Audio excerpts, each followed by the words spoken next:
Alexander III of Macedon, better known as Alexander the Great, was undoubtedly one of the greatest conquerors of the ancient world. After succeeding his father on his death in 336 BCE, he assumed the leadership of the League of Corinth, and a few years later defiantly defeated the Persian king Darius III at the Battle of Gaugamela in 331, becoming Lord of all Asia. Loved by many and hated by many others, Alexander was represented as an evil character in Persian apocalyptic literature. Learn more.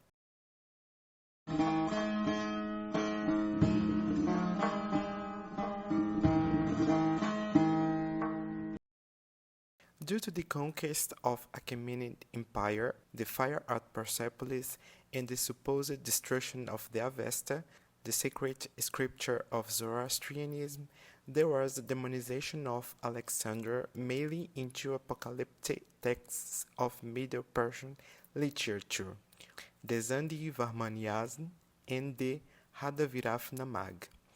In the Zandi Varmaniazm, the prophet Zoroaster dreams of a full-branched tree of different materials: gold, silver, steel, and mixed iron.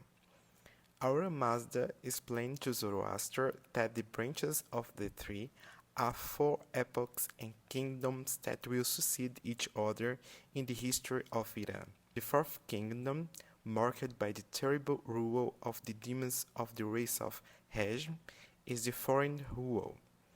The fourth kingdom, which would arise at the end of the Zoroaster's millennium, can be interpreted as the reign of Alexander, who is associated with Hejm, the Persian demon of wrath, one of the agents of destruction of Ahriman, the evil deity of Zoroastrianism. The Hadavirafnamag, the book of the sage Viraf, an apocalypse of supernatural journey, chronicles Viraf's visions on his journey to the world of the dead, both to heaven and hell.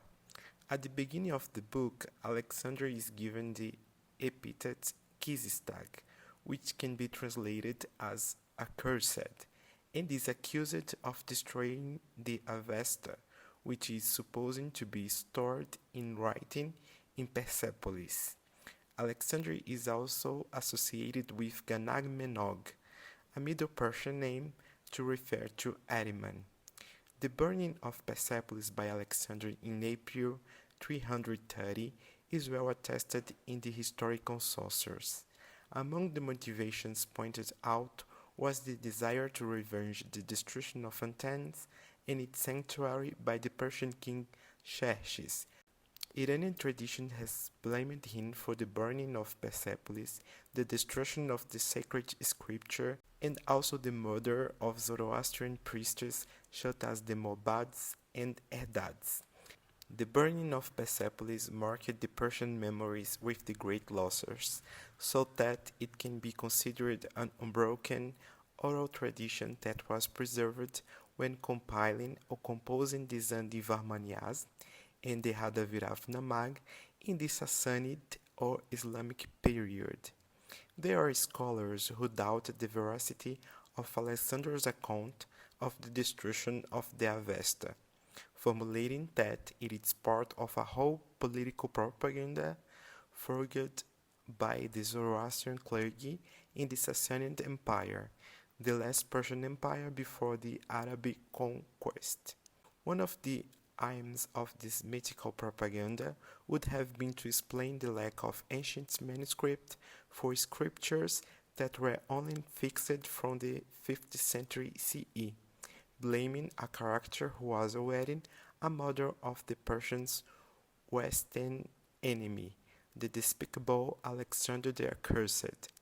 Still according to GIGNOux, with myth and history, Iranian theologians have concluded the double objective of explaining the laws of the sacred scriptures and giving status to Avesta, responsible for the disruption of the Achaemenid dynasty and the Zoroastrian tradition.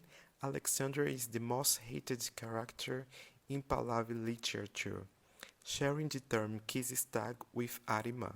This video is just an introduction to the topic, which was my first research topic during my BA in history. In the description, I leave the link to the monograph produced during the investigation. Here is Rodrigo, and I invite you to subscribe in order to support history popularization in Brazil.